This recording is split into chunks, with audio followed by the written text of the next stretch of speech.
सभी चिकित्सक गणों को नमस्कार। मैं अखिलेश नारायण सिंह, नारायण हर्बल स्पेशलिस्ट का डायरेक्टर। आज हम लोग न्यूरोलॉजी सेक्शन को पढ़ रहे हैं, तंत्रिका तंत्र के विभाग को पढ़ रहे हैं। NHEH BSc कोर्स के सेकंड बैच और थर्ड बैच दोनों के चिकित्सकों के लिए बहुउपयोगी क्लास है ये। साइटिका, मैं समझता हूँ इस नाम से सभी लोग वाकिफ़ होंगे, सभी इलेक्ट्रोहोम्योपैथी प्रैक्टिशनर्स और जो स्पेशलिस्ट साइंस में कार्य करते हैं वे भी। आज साइटिका को डिफ़ाइन करने का मौका मिला है। बिल्कुल चूकिएगा मत, पूरा ध्यान से देखिएगा, और जहाँ अगर कोई सवाल हो तो नेक्स्ट वीक संडे को हमने थर्ड बैच की वीडियो क्लास रखी है। आप सभी उस क्लास में लिंक के माध्यम से ज्वाइन हो सकते हैं। गूगल मीट पे क्लास होगी, वो टाइम और उसका लिंक मैं ग्रुप में प्रोवाइड कर दूंगा, सेकंड बैच और थर्ड बैच दोनों में। हालांकि थर्ड बैच का जो क्लास है वो चालू हो चुका है और प्लांट्स से हम लोग चालू करेंगे आने वाले 2 दिन के बाद से। और अभी हम लोग पढ़ रहे हैं NHEH BSc कोर्स के माध्यम से, जिसमें साइटिका क्या होता है, इसके लक्षण क्या होते हैं, कारण क्या होते हैं, क्या खिलाना चाहिए, क्या नहीं खिलाना चाहिए, और भी अलग अलग डिफरेंस होते हैं। सभी तथ्यों पे बारी बारी से प्रकाश डालूंगा। अगर आपको लगता है कि आप चूक चुके हैं, आप नए यूट्यूब चैनल से जुड़े हुए हैं, तो आप पुराना यूट्यूब चैनल को भी आप सब्सक्राइब कर सकते हैं, क्योंकि आज से जो क्लासेस डलेंगी वो बारी बारी से मैं अपलोड करते रहूँगा और बारी बारी से आपको क्लास देते जाऊँगा। क्लास की प्रोसेस आज से फास्ट हो जाएगी, तो आप लोगों को रोज़ एक क्लास देखने को मिलेगा।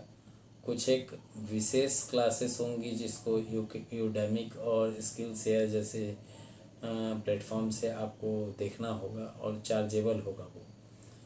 कुछ एक चार्जेबल नहीं होगी, लेकिन कुछ एक चार्जेबल होगी जिसको आप लोगों को वहीं से प्राप्त हो पाएगा।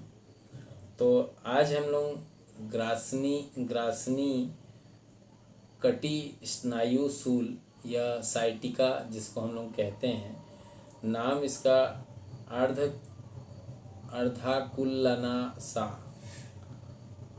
नासा नहीं है, नसा, न साम्या की मात्रा, नसा, सांप वाला, साम वाला नहीं, दोनों में अंतर है।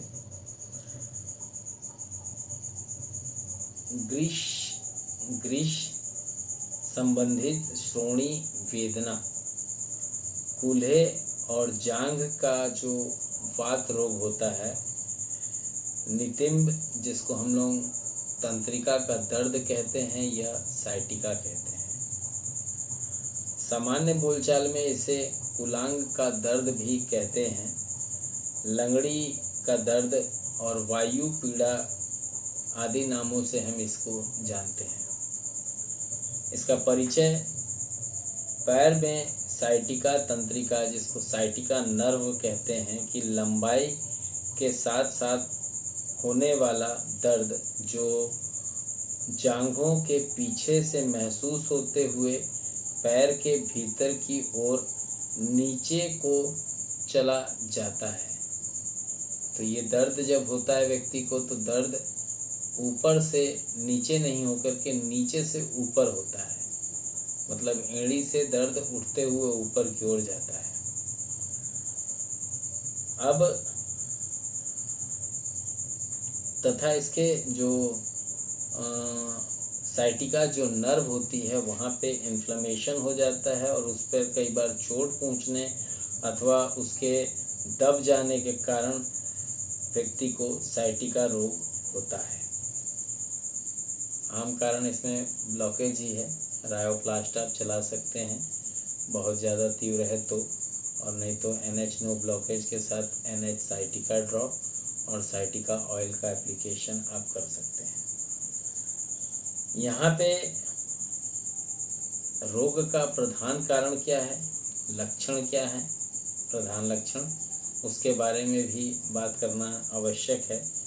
साइटिका तंत्र के से प्रदायी रोग जो क्षेत्र होता है उसमें टांग के पृष्ठ में नीचे की जो पीड़ा होती है वो प्रायः ये अंतर कोशिरुकु डिस्क के, जिसको हम लोग वर्टिब्रा डिस्क कहते हैं ना, वहाँ से उसकी बाहरी क्षेपण जो भाग होते हैं उसके द्वारा तंत्रिका मूलों पर दबाव के कारण उत्पन्न होता है। उपदंश, गठिया आदि रोग में चोट लगने, कुर्सी, घोड़ा, बेंच आदि पर निरंतर बैठे रहने से भी तंत्रिका पर दबाव पड़ना शुरू हो जाता है। ठंड लगना, जांघ को थकाने वाले कसरत या शारीरिक परिश्रम करने के कारण श्रोणि गुहा में अल्प रोग हो जाता है। आवश्यकता से अधिक चलने पर भी व्यक्ति को साइटिका हो जाता है। स्पॉन्डिलाइटिस एवं स्नायु दुर्बलता भी एक कारण है। स्थानीय हड्डी और बोन टीबी भी एक कारण है।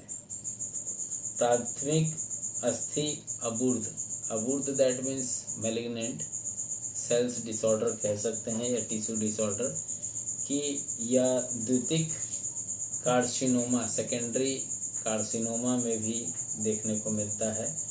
नितिम की जो व्याधियां हैं जैसे प्रोस्टेट या स्त्री प्रजनन मार्ग में कोई संक्रमण हुआ हो, मलाशय एनएस का ट्यूमर या एनएस का कार्सिनोमा जनरेट हुआ हो, तो उसके कारण मधुमेह के रोग की उत्पत्ति में भी ये होता है।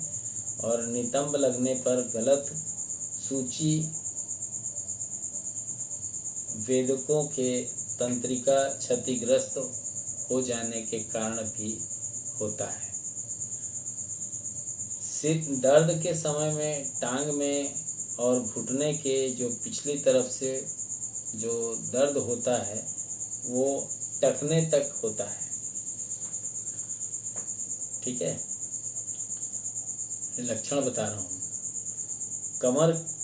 कमर से लेकर पैर की जो ग्रीसिप साइटिका जो नर्व होती है वहाँ तक ये लगातार दर्द होता है। रोग के प्रारंभ में नर्वस में सुन्नता और झुंझुनाहट होती है। रोगी को चलने फिरने, उठने बैठने और लेटने तक में अत्यंत कष्ट महसूस होता है।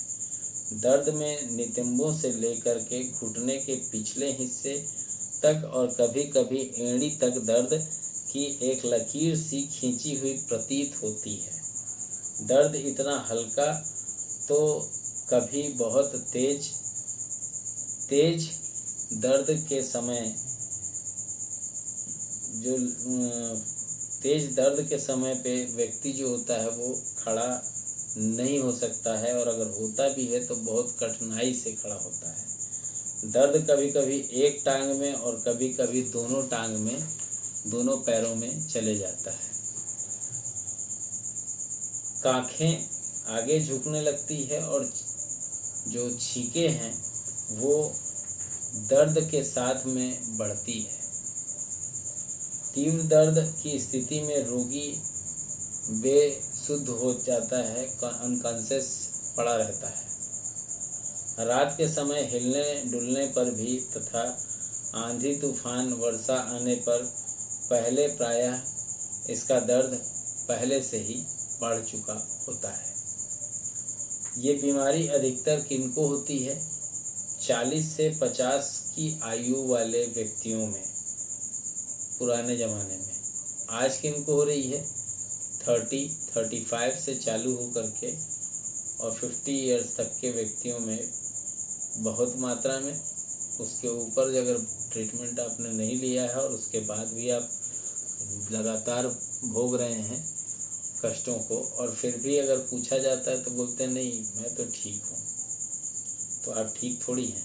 अगर ठीक होते तो आज कुछ mg खा रहे थे, कल उससे बढ़ के खा रहे हैं, उसके बाद एक गोली की जगह 2 खा रहे हैं, 3 खा रहे हैं, तो ठीक कहाँ हो रहे हैं?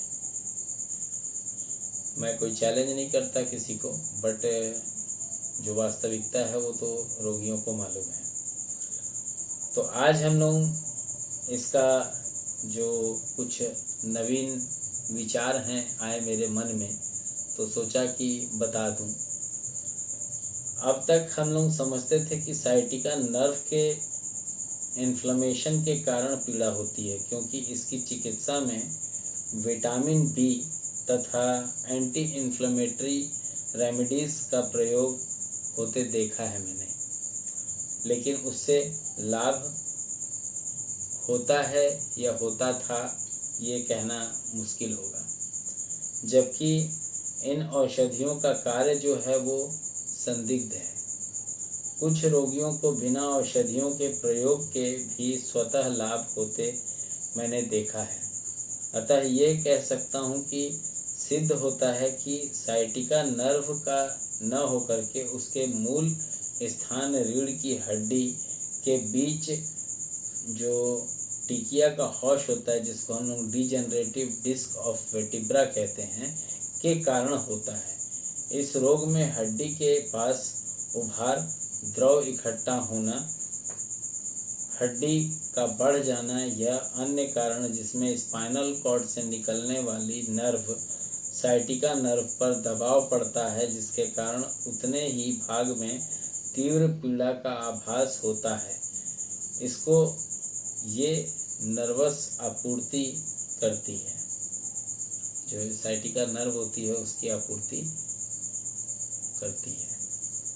रोग की पहचान क्या है? सभी रोगियों में मलाशय परीक्षण, सकरा के लिए मूत्र परीक्षण और कटी प्रदेश का एक्सरे कराना चाहिए। एक्सरे लेने पर चेक करना चाहिए कि डिस्क का रिक्त स्थान कम हुआ तो नहीं दिख रहा है। अगर सीएसएफ में प्रोटीन, जिसको हम लोग मेरु मस्तिष्क कहते हैं, उसके तरल में सीएसएफ फूड, मतलब सीएसएफ क्या होता है? सेरिब्रल स्पाइनल फूड में प्रोटीन की मात्रा बढ़ी हुई हो सकती है। ध्यान देने वाला पॉइंट है।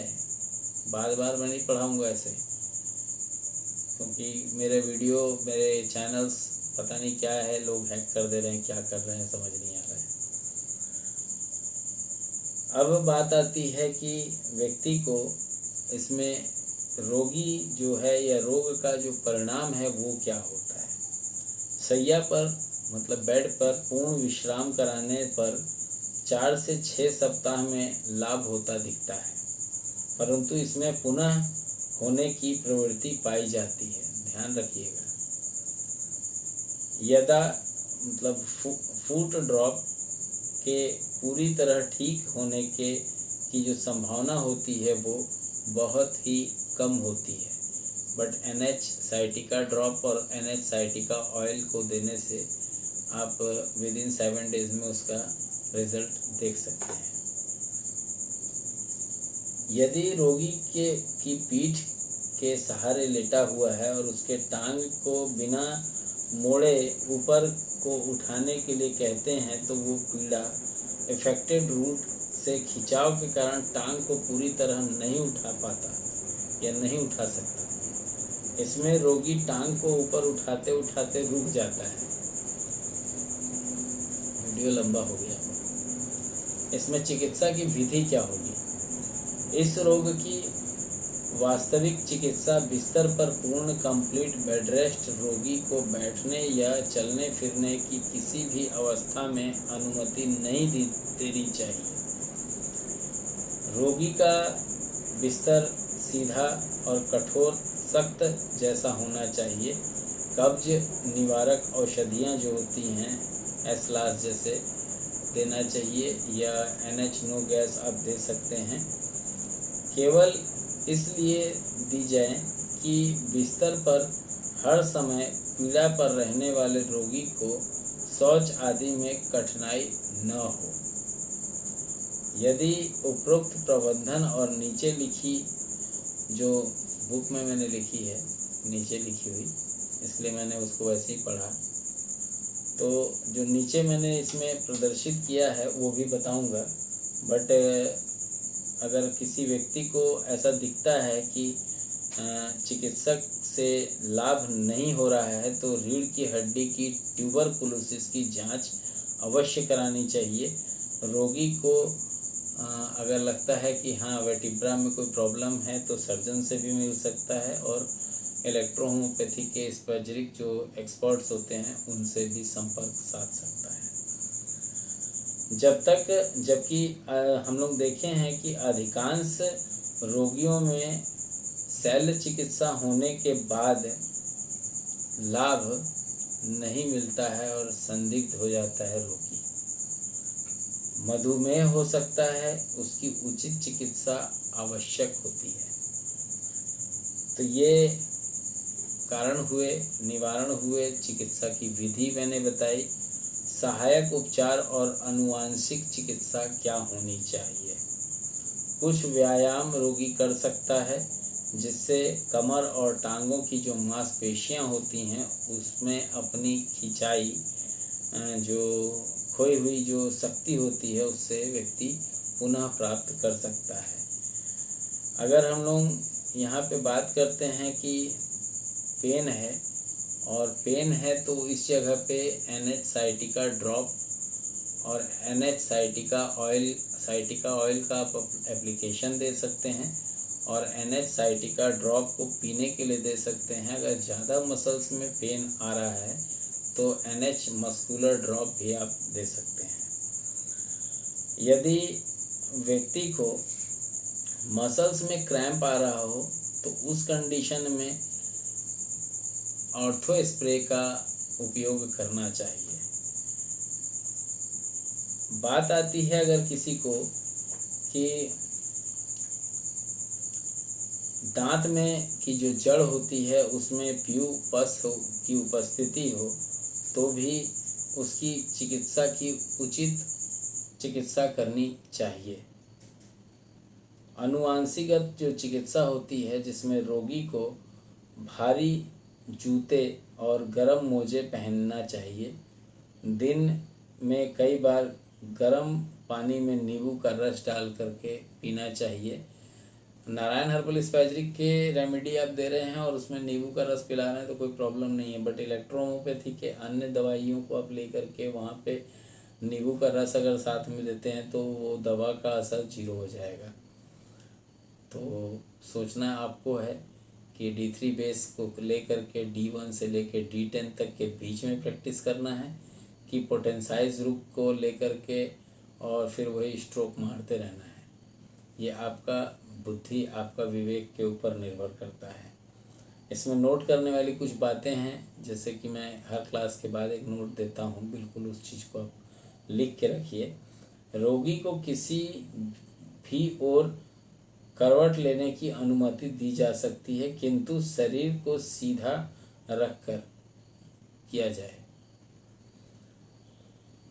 विश्राम की अवस्था जो अवधि जो होती है वो 3 से 6 सप्ताह तक हो सकती है। दर्द में कभी कमी होना स्वास्थ्य लाभ के संकेत हैं। दर्द में लाभ होने के बाद अधिक समय तक झुककर कार्य करने, बोझा उठाने से 1-1.5 माह तक इसको हम रोक सकते हैं। साइटिका रोग जो डिजीज़ है, साइटिका रोग जो है ये शैय्यापूर्ण रोगी को चलने फिरने की अनुमति नहीं देनी चाहिए। बैठने पर भी शक्ति बनाए रखनी चाहिए। बिस्तर कठोर तथा सीधे तख्त वाला होना आवश्यक होता है। कब्ज निवारक जो लैक्सेटिव होते हैं जिसमें हम लोग NH नो गैस या आप S-लास दे सकते हैं, दी जाती है कि बिस्तर पर पड़े रहने से हमेशा के लिए रोगी को शौच आदि में स्टूल पास करने में कठिनाई न हो। गर्म सेक जिसको हम लोग हॉट फर्मेंटेशन कहते हैं वो भी दिया जाता है व्यक्ति को। तो इस तरीके से पूरा एक प्रारूप है और इस प्रारूप को फॉलो अप करते करते माइग्रेन, साइटिका, हेडेक, इन चीज़ों को आप न्यूरोलॉजी डिपार्टमेंट आप पढ़ रहे हैं। क्लास कैसी लगी ज़रूर बताइएगा और साथ ही साथ अगर आपको लगता है कि हाँ मुझे पुस्तक चाहिए तो the fundamental of electrohomeopathy and its modern diagnosis part 2 और कैंसर की जो पुस्तक थी जिसका विमोचन लास्ट ईयर हुआ था और कैंसर की ही पुस्तक जो कंसेप्ट बताती है कि हम कैसे डिजीज़ को लेकर के कार्य करें। तो इसी के साथ मैं इस वीडियो को विराम दूंगा। जय हिंद, जय इलेक्ट्रो होम्योपैथी, जय काउंट सीजर मेटी जी, जय नासक मेथोडोलॉजी।